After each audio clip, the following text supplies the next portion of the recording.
Listo. Buenos días. Soy Julia Fernández, farmacéutica del Servicio de Farmacia de la OSI Bilbao Basurto. Trabajo en atención primaria, soy farmacéutica de atención primaria, pero pertenezco al Servicio de Farmacia.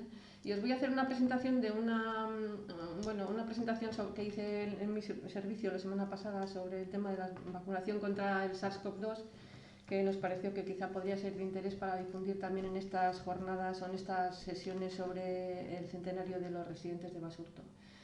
Este es un poco el índice de los temas que voy a tratar. Hablaremos un poco de la estrategia de vacunación contra el COVID en España y en Euskadi, las vacunas que tenemos disponibles y cómo se van asignando por grupos conforme establece la estrategia. Hablaremos de las diferencias que hay entre las distintas vacunas en cuanto a eficacia, seguridad, conservación, cuáles son sus contraindicaciones y cuáles serían sus principales efectos adversos, centrándonos fundamentalmente en el tema de los trombos, que es el que más polémica ha generado. A partir de diciembre del 2020, cuando se tuvo constancia de que íbamos a recibir en breve las primeras vacunas contra la COVID, el Consejo Interterritorial editó la estrategia de vacunación frente a COVID-19 en España, el primer ejemplar, digamos, de ese documento, ¿no? Era un documento que se hizo con el objetivo de, lo primero, disminuir la morbilidad y la mortalidad asociadas a la enfermedad y de alguna manera establecer cómo se iban a priorizar para la vacunación los grupos más vulnerables. Y en ese sentido, la estrategia establecía que el principal factor de riesgo para sufrir una COVID grave es la edad, y por eso se estableció que los primeros grupos a vacunar serían aquellos pacientes de mayor edad, y también era otro factor de riesgo es la mayor exposición al virus, ¿no? Y por eso los profesionales sanitarios, fundamentalmente los que trabajaban en primera línea con los pacientes, fueron también un grupo prioritario a vacunar. Además, la estrategia establecía un poco los criterios con los que se iban a priorizar, a ordenar, digamos, los grupos a vacunar en el futuro, teniendo en cuenta la escasa disponibilidad de dosis, al menos al principio de la campaña, y la elevada demanda de vacunas que iba a haber, ¿no? Entonces, el objetivo era proteger a los más vulnerables. Los primeros grupos a vacunar, como os digo, fueron los residentes y el personal sanitario que trabajaba en las residencias, y el personal sanitario de primera línea. Y después también se priorizaron otra serie de grupos considerados como esenciales, ¿no? El personal de los cuerpos de seguridad, el personal docente y tal. Eso fue en fases posteriores. La estrategia se fue sufriendo, digamos, actualizaciones. El primer documento se publicó a principios de diciembre y hasta ahora se han publicado 6 actualizaciones. La última es de 20 de abril, pero esto es un documento vivo y seguirán saliendo ediciones a medida que disponemos de nuevas vacunas y a medida que también tenemos mayores evidencias sobre la eficacia y la efectividad en vida real de las vacunas disponibles, también datos de seguridad. Como os digo, la estrategia consta de distintas fases, ¿no? En una primera fase, donde todavía no teníamos vacunas disponibles, era la etapa 0, estaban en fase de desarrollo las primeras vacunas, y empezaban a publicarse algunos ensayos clínicos con los resultados de eficacia de las primeras vacunas de Pfizer y de Moderna. En diciembre, en los últimos días de diciembre del 2020, recibimos las primeras dosis de las vacunas de Pfizer, y ahí empezamos con la etapa 1, esta que os comentaba, cuando ya tenemos las primeras dosis disponibles. Había 4 grupos priorizados para vacunar, y se empezó a vacunar con ellos: los residentes de los centros sociosanitarios y el personal sanitario de primera línea, otro personal sanitario y los grandes dependientes que necesitan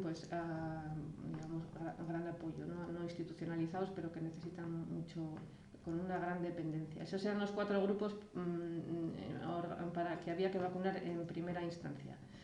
Posteriormente fueron saliendo actualizaciones de la estrategia de vacunación a medida que teníamos más dosis disponibles. La actualización 2 salió cuando ya teníamos la de Moderna autorizada, aunque todavía no estaba disponible, y ahí se establecía que el siguiente grupo a vacunar sería el de los mayores de 80 años, una vez que ya estábamos vacunando esos 4 primeros que hemos mencionado.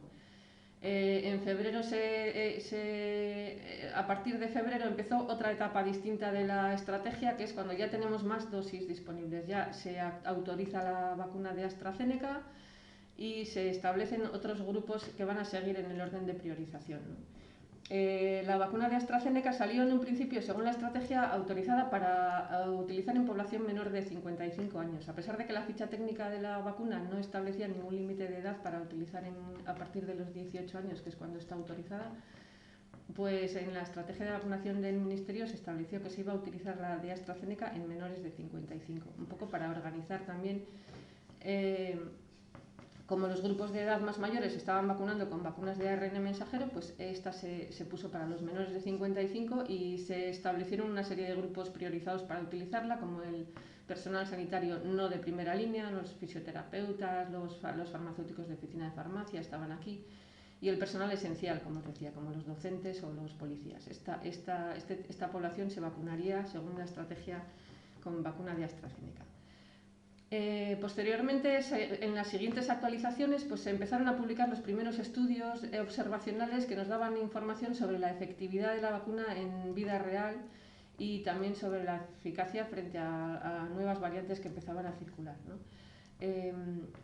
Se establece pues, que las personas que han pasado ya la enfermedad pues, tienen un título de anticuerpos que permite que con una única dosis queden suficientemente protegidos, y por lo tanto se empiezan también a utilizar, también con el objetivo de utilizar lo mejor posible a las vacunas disponibles. Pues esta población se vacunaba con una sola dosis y se sigue haciendo así. Luego, en la actualización 5, se publicó, después de todo el episodio de los trombos que se observaron con la vacuna de AstraZeneca, que dieron lugar a la suspensión temporal de la vacunación, y luego a las 2 semanas se volvió a retomar. Y en esta actualización 5 pues, se suprime el límite de edad de la vacuna de AstraZeneca. Ya no se dice que es para menores de 55, digamos que se adapta un poco a lo que establecía desde un inicio la ficha técnica, si bien pues se selecciona el grupo de población en la que se va a utilizar la vacuna, y se dice que va a ser básicamente el personal esencial en activo y en la población de 65 a 60 años, empezando por los de 65 para abajo. También establece una serie de condiciones de muy alto riesgo, que ahora vamos a citar, en las que se determina que es prioritario vacunar cuanto antes, porque son poblaciones que necesitan estar cubiertos por la vacuna con la mayor rapidez posible, y entonces se establece que se vacunarán con ARN mensajero. Se menciona que próximamente se va a disponer de la vacuna de Janssen, y ya en la siguiente, en la última actualización que está disponible, pues ya se establece que la vacuna de Janssen se va a utilizar en los grupos de personas de 70 a 79 años, y que la prioridad, que es en lo que estamos ahora, es vacunar cuanto antes a la población de 60 años para arriba. Estas serían las condiciones de muy alto riesgo que os mencionaba que se establecen en la actualización 5, ¿no? Que son las que son el trasplante de progenitores hematopoyéticos, trasplante de órgano sólido, tratamiento sustitutivo renal, enfermedad oncohematológica, bueno, esto que veis aquí. Son una serie de grupos de pacientes con patologías que no tienen ninguna contraindicación para utilizar cualquier vacuna de las disponibles, y esto es importante decirlo porque hay bastantes consultas en relación con este tema. No es que tengan contraindicado el uso de vacunas de vectores víricos, pero se indica que es preferentemente que se vacunen con vacunas de ARN mensajero, porque la vacunación es más rápida, o sea, la segunda dosis la reciben más rápido que si se vacunaran con la de AstraZeneca, que tardaría más tiempo en recibir la segunda dosis. Y entonces es importante que esta población, por el alto riesgo que conlleva su patología, estén inmunizados de manera más rápida. Entonces se establece que se vacunarán con este tipo de vacunas de ARN mensajero y simultáneamente con el grupo de edad de 70 a 79 años. Este estudio que os pongo abajo pues es un poco un ejemplo de cómo es cierto que estas personas pues necesitan vacunarse de una manera prioritaria, o sea, cuanto antes recibir la segunda dosis, ¿no? Este es un estudio observacional que se realizó en pacientes con cáncer de órgano sólido y cáncer hematológico, en el que se observaba el título de anticuerpos que se obtenía al administrar una sola dosis o administrando las dos, ¿no? Comparándolo con un grupo control. Y entonces pues se veía, por ejemplo, que los pacientes con cáncer de órgano sólido, después de recibir una única dosis, tenían un 38% de anticuerpos positivos frente a un 94% que se alcanzaba en los controles. pero al recibir la segunda dosis, a las 2 semanas de la segunda dosis ya tenían un 95% de cobertura. Entonces, bueno, pues es un argumento para justificar la importancia de que esta gente se vacune cuanto antes con las 2 dosis para tener la pauta completa. La evolución de la estrategia de vacunación se sigue permanentemente y se publica en las páginas web, tanto de la del Ministerio como la de Osakidetza. Esta es la información que aparece, bueno, aparecía actualizada a 7 de mayo, no sé, ayer la miré y era esta, pero igual hoy ya esto, como os digo, es algo que va continuamente actualizándose, porque he oído que ya estamos en los 6 millones de personas con la pauta completa en el Estado y aquí aparecen 5.900.000, bueno, ahí andamos. Aproximadamente un 12,6% de la población española tiene la pauta completa y un 28% está vacunada con una dosis. En Osakidetza también en el gobierno vasco, se hace pública también periódicamente en boletines de vacunación en esta página que veis en la diapositiva, en este enlace.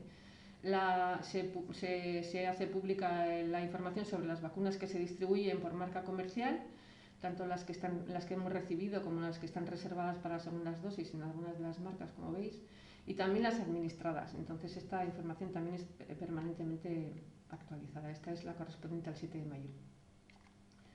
En la web de la Agencia Española pues también presentan información sobre las vacunas que tenemos autorizadas o pendientes de autorización, ¿no? En este momento la Comisión Europea está negociando 8 vacunas, que son estas que veis aquí. Bueno, las 4 primeras son ya las que tenemos disponibles, ya tienen contrato firmado con la Comisión Europea y se están distribuyendo en Europa. A España le correspondería aproximadamente un 10% de las dosis contratadas en la Unión Europea. Y luego tenemos, como veis, en cartera pues otras 4 que están en proceso de negociación o bien con el contrato firmado pero que todavía no están autorizadas. Están la de Novavax y CureVac, que están en proceso de rolling review por la Agencia Europea del Medicamento, y luego la de Sanofi y la de Valneva, que están en fases todavía de desarrollo de ensayos clínicos, que serán pues las siguientes en llegar. ¿Cómo actúan las vacunas? Todas las vacunas que tenemos disponibles y las que van a venir contra la COVID se basan en las defensas que genera el organismo contra la proteína S del virus, la proteína que está en la superficie, en la corona del virus, ¿no? Esa proteína es la que encaja en el receptor de la enzima convertidora de angiotensina que está en la superficie de la célula y ahí es la puerta de entrada para que el virus entre en la célula. Una vez dentro, pues el sistema inmune reconoce que esa proteína S, que es la que genera la reacción, no debería estar, y entonces se desencadena la respuesta de producción de anticuerpos neutralizantes y de linfocitos T. ¿Cómo funciona cada vacuna, ¿no? De momento las dos tipos de vacunas que tenemos disponibles son la de ARN mensajero, que tenemos la de Pfizer y la de Moderna, y tenemos vacunas de vectores víricos, que son las de AstraZeneca y de Janssen. Veis que, bueno, otras que vendrán serán la de Sputnik, de vectores víricos, y algún día, bueno, de momento no está todavía ni en negociaciones con la Agencia Española, pero sí que se está evaluando. Y las basadas en proteínas serían, todavía no hay ninguna disponible, pero serían la de Sanofi y la de Novavax. Como veis, no todas las vacunas tienen una tecnología que se haya conocido o que se haya ensayado previamente. Las vacunas de ARN mensajero utilizan una tecnología que hasta ahora no se había utilizado en ninguna otra vacuna, y eso es una cosa, a pesar de que esa estaba en fases de desarrollo, pero no hay ninguna vacuna hasta el momento en el mercado que utilice este tipo de tecnología. Las de vectores víricos sí que se han utilizado en vacunas como el virus de ébola y de Zika, y vacunas basadas en proteínas pues tenemos disponibles, por ejemplo, las de la hepatitis, la A, hepatitis B, sí que es una tecnología que ya se ha utilizado en anteriores ocasiones. Hay otras vacunas que vendrán también que tienen una tecnología de virus inactivos, que esa es la clásica, ¿no?, de las vacunas que utilizamos habitualmente en las campañas, en los programas de vacunación. Lo que se introduce en el organismo, dependiendo del tipo de vacuna que estemos hablando, es diferente. En las vacunas de ARN mensajero lo que se introduce, digamos, la vacuna introduce en el organismo son unas nanopartículas, unas cubiertas lipídicas que envuelven el ARN mensajero, que después traduce las instrucciones para que se fabrique la proteína S, igual que la del virus, ¿no? En el caso de los vectores víricos, lo que se introduce son adenovirus distintos dependiendo de la vacuna. En el caso de AstraZeneca es un adenovirus de chimpancé, en el caso de Janssen es un adenovirus humano, pero son adenovirus no replicativos en los que se ha modificado el ADN para que una parte de esa cadena de ADN incluya las instrucciones para codificar la proteína S. De igual manera, pues eso se hace transcripción de copias de ARN que luego generan la producción de proteína S dentro de la célula. Y en las basadas en proteínas lo que se introduce son fragmentos o partículas de la proteína S que pues desencadenan la misma respuesta inmunitaria, ¿no? Propia del virus. Este cuadro resumiría los datos de eficacia en los ensayos clínicos de las 4 vacunas que tenemos disponibles hasta el momento. Las 2 de la izquierda serían las de ARN mensajero y las otras 2 de la derecha de adenovirus. Están indicadas, como veis, en población mayor de 18 años, todas menos la de Pfizer, que es para mayores de 16. La pauta de vacunación es distinta, la mayoría, las 3 primeras son de 2 dosis, la de Janssen es de dosis única y el periodo entre dosis también es diferente entre las vacunas. Y bueno, los ensayos clínicos en los que se ha demostrado, digamos, la eficacia y que han servido de base para la autorización, pues son, como veis, ensayos pues con un tamaño de muestra importante, o sea, con mucha población para lo que suele utilizarse en la autorización habitual de cualquier medicamento nuevo. Se han realizado pues, en diferentes poblaciones, en diferentes países, muchos de ellos son multicéntricos, y en todos ellos la variable principal de eficacia ha sido los casos de COVID sintomáticos confirmados de cualquier gravedad. Ahí veis los porcentajes de eficacia que se han observado en los ensayos clínicos con cada una de ellas. Y bueno, la variable de eficacia frente al COVID grave no ha sido una variable principal en ninguno de los ensayos, excepto en el de Janssen, que sí que era una covariable primaria. Los demás pues era o bien una variable secundaria o un análisis post-hoc que se hizo después de no especificado en el protocolo. El periodo en el que se han evaluado la eficacia de cada una de las vacunas también ha sido distinto, como veis en el cuadro, y luego lo que lo que he reflejado en la última línea es la población diana en la que se están utilizando actualmente cada una de estas vacunas, aunque esto, pues como veis, varía a medida que pasa el tiempo. Es importante destacar que no se pueden extraer conclusiones de comparaciones de eficacia entre una vacuna y la otra basada en estos ensayos clínicos, porque no son ensayos en head-to-head, no son ensayos comparativos frente a frente. Cada uno de los ensayos se ha hecho en una población distinta, con características diferentes, en un país diferente y probablemente con una circulación de cepas o de variantes también diferente, con lo cual no se puede concluir que una vacuna sea más eficaz que la otra basándonos en estos porcentajes que vemos en los ensayos clínicos. Las limitaciones que presentan estos ensayos en cuanto a los datos de eficacia pues son un poco los que suelen ser habituales en los ensayos clínicos. No conocemos la eficacia en variables que no se han recogido en los ensayos, como son la prevención de COVID permanente, la eficacia en la disminución de ingresos en UCI ni en disminución de la mortalidad. No conocemos la eficacia en infección asintomática ni la capacidad de transmitir la enfermedad que tienen las personas vacunadas. La población mayor de 75 años ha sido escasamente representada en los ensayos y por lo tanto la información de esta población es escasa. Se desconoce cuánto tiempo dura la inmunidad que confiere la vacuna y se desconoce también, por lo menos a partir de los datos de estos ensayos, la eficacia frente a nuevas variantes que van apareciendo. Este tipo de información es la que conseguimos a través de los datos de los ensayos observacionales que se van publicando en vida real con posterioridad, ¿no? Después, una vez que ya se están utilizando las vacunas.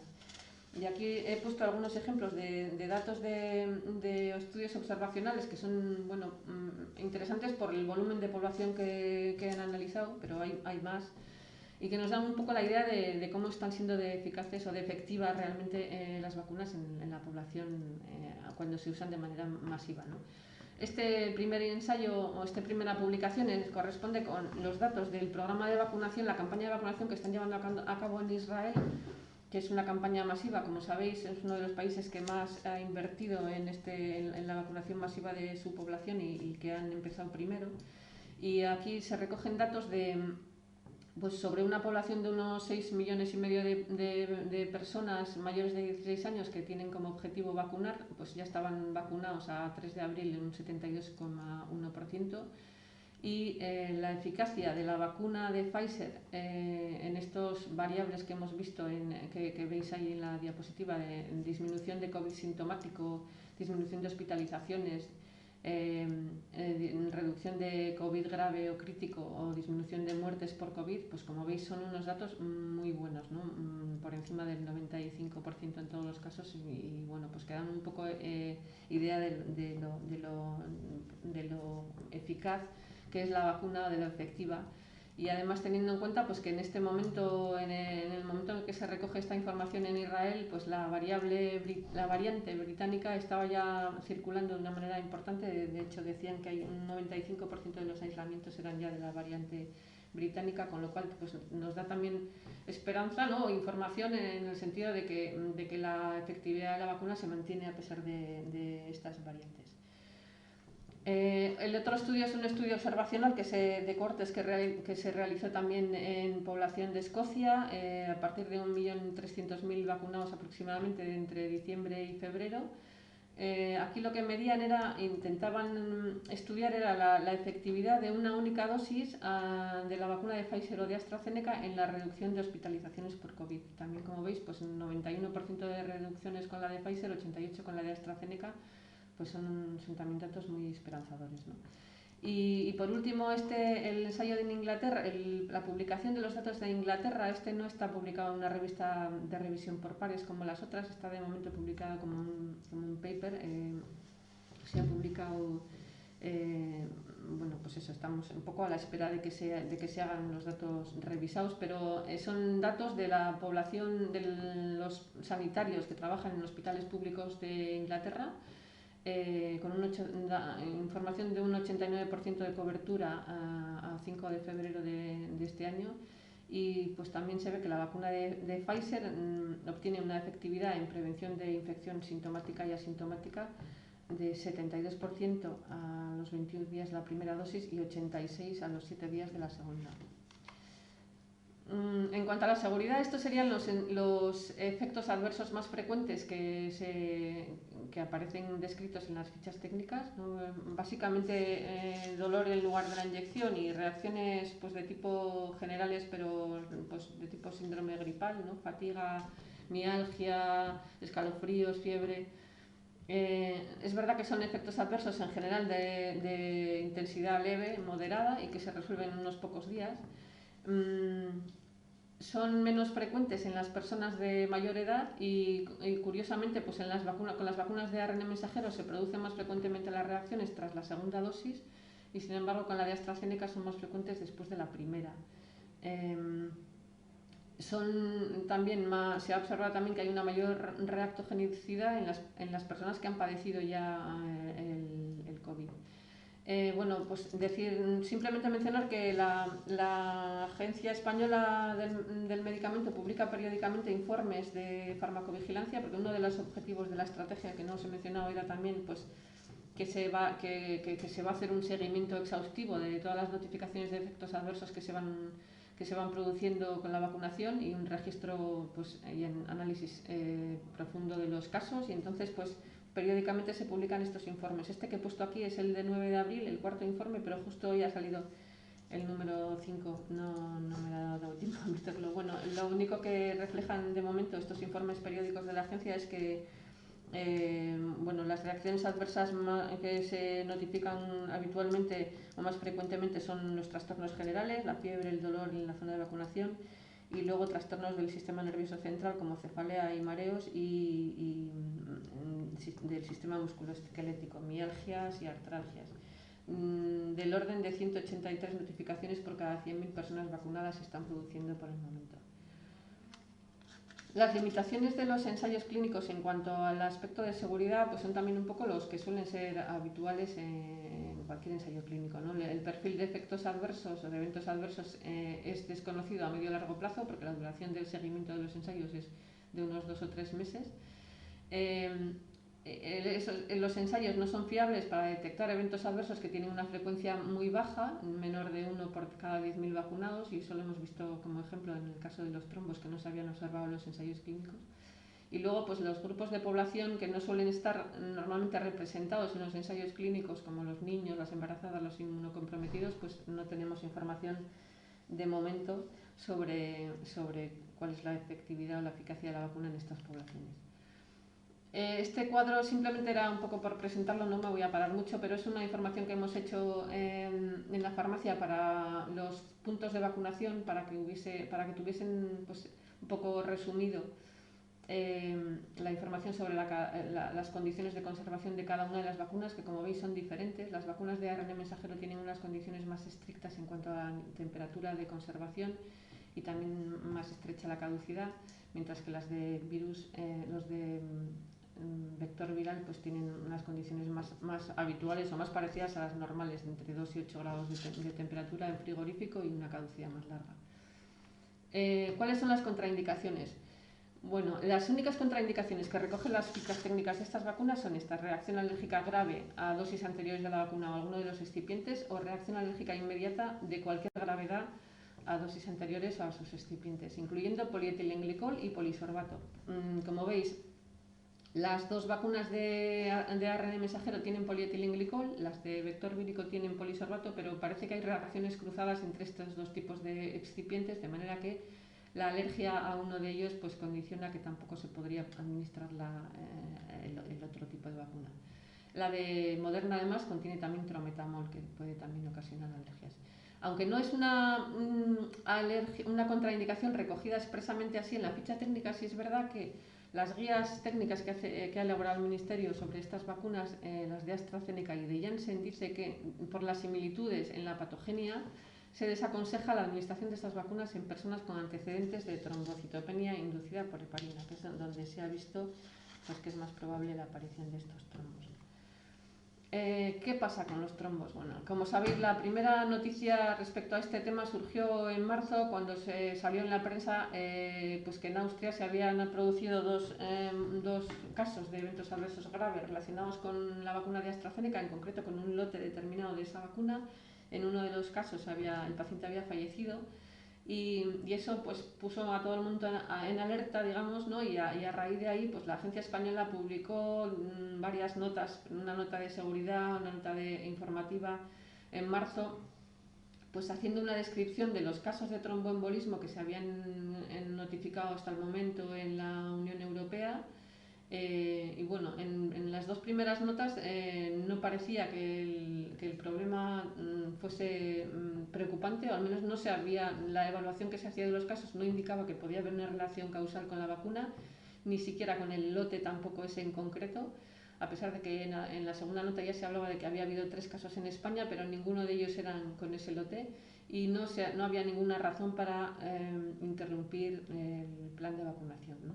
Sin embargo, pues bueno, el 15 de marzo ya digamos que el nivel de alerta se aumentó, ¿no? Porque se hablaba de la aparición de un tipo específico de acontecimientos trombóticos muy poco frecuentes y con una localización muy inusual, que eran de tipo trombosis de senos venosos cerebrales, que solían aparecer asociados a disminución del número de plaquetas en sangre, y que, bueno, pues según las noticias el análisis que estaban llevando a cabo en la agencia, pues había que estudiar más a fondo, no parecía que fuese algo que se podía deber al azar, y entonces la prudencia aconsejaba suspender la vacunación con la vacuna de AstraZeneca hasta que se tuviese más información sobre esto.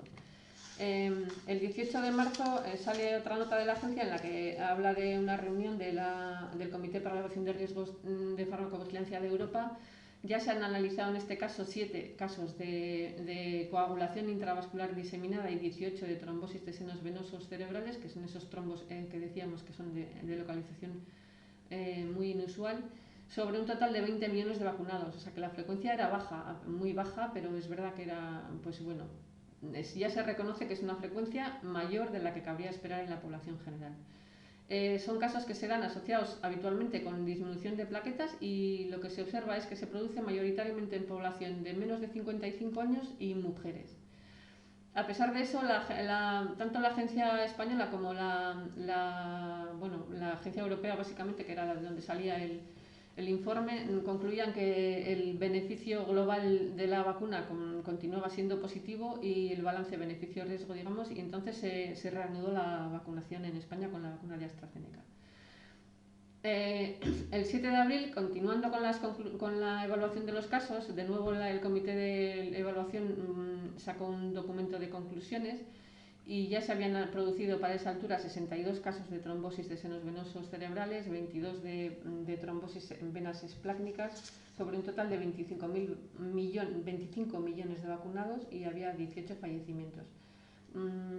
Constatan que se produce mayoritariamente en mujeres de menos de 60 años después de las 2 semanas de la primera dosis, y ahí sí que apuntan que puede haber un posible mecanismo inmunológico relacionado similar al que se produce en la trombocitopenia inducida por heparina. Entonces, la nota pues destaca la importancia de que los profesionales estén alerta ante la aparición de una serie de síntomas que pueden ser indicativos de este tipo de trombosis y la importancia también de un tratamiento temprano. La Comisión Europea solicita a la Agencia Europea del Medicamento un análisis detallado que permita a las autoridades sanitarias de los países pues, caracterizar mejor el riesgo asociado con la vacuna, teniendo en cuenta pues, algunos factores que pueden variar de unos países a otros, ¿no? Como es la tasa de incidencia de COVID y teniendo en cuenta también el riesgo de enfermedad grave que es diferente en los diferentes grupos de edad. Entonces, bueno, la EMA hace un análisis exhaustivo y ahora mismo veremos hace una serie de gráficas donde se puede ver muy claramente el riesgo asociado con la edad. Y la conclusión principal de ese análisis es que los beneficios de la vacunación aumentan proporcionalmente con la edad y con la incidencia del virus, ¿no? Como medida de la eficacia de la vacuna se toma la prevención de hospitalizaciones que se consigue con la vacuna, la prevención de los ingresos en UCI y la prevención de las muertes.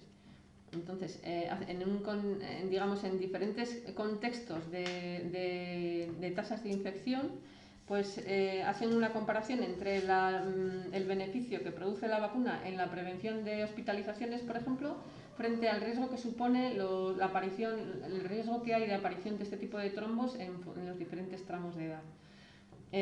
Establecen 3 escenarios, digamos, de incidencia, lo que llaman tasa baja, que sería de 55 por 100.000, 55 casos mensuales por 100.000. Estamos hablando de incidencia mensual cuando nosotros realmente aquí habitualmente hablamos de incidencia a los 14 días.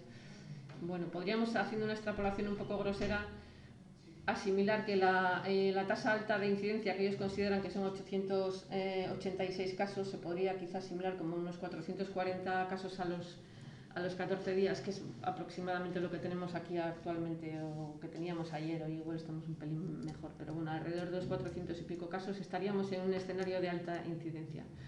Y en ese caso, como veis en la gráfica, pues la vacuna es mucho más eficaz a medida que subimos en los tramos de edad, ¿no? Los tramos más altos, el beneficio proporcionado por la vacuna es mucho mayor y desde luego compensa el riesgo de trombos, que contrariamente a lo que ocurre con el beneficio de la vacuna, el riesgo aún disminuye a medida que avanzamos en los tramos de edad. Con lo cual se deduce pues, que en escenarios de alta tasa de infección, pues esto puede ser una ayuda para las autoridades sanitarias para decidir, en función de su nivel de incidencia del virus, pues en qué tramos de edad resulta más favorable, digamos, o compensa más utilizar la vacuna. Cuando la tasa de infección es baja, pues en los tramos de edad pequeños, como veis en las gráficas, quizá el beneficio-riesgo pues es más dudoso, ¿no?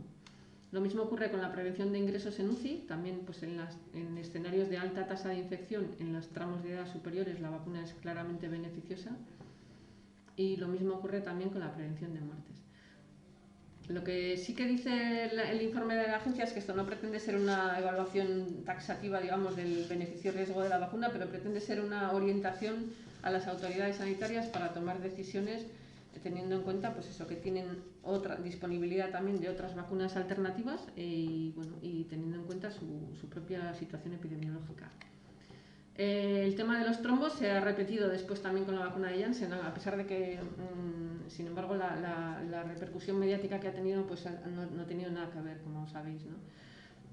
Cuando teníamos la vacuna de Janssen autorizada en Europa y estábamos pues, esperando a recibirla, surge la noticia en abril de que el laboratorio pospone la entrega de las vacunas porque han aparecido casos de trombos en Estados Unidos que, pues de una naturaleza muy similar a los que se habían producido con la de AstraZeneca. La agencia española saca una nota de seguridad informando sobre el tema. Han analizado los 8 casos de trombosis con trombocitopenia, que son del mismo tipo de los que se han observado con la de Janssen, ¿no? Trombosis de localización muy inusual en senos venosos cerebrales, en venas esplácnicas, trombosis arterial. Sobre 7 millones de vacunados ha habido 8 casos y un fallecido. También se recalca que se produce mayoritariamente en personas mujeres menores de 60 años y en este caso en las 3 semanas tras la vacunación. El mecanismo posible es el mismo que habíamos citado para la vacuna de AstraZeneca, ¿no? De tipo inmunológico, similar al de la trombocitopenia inducida por heparina.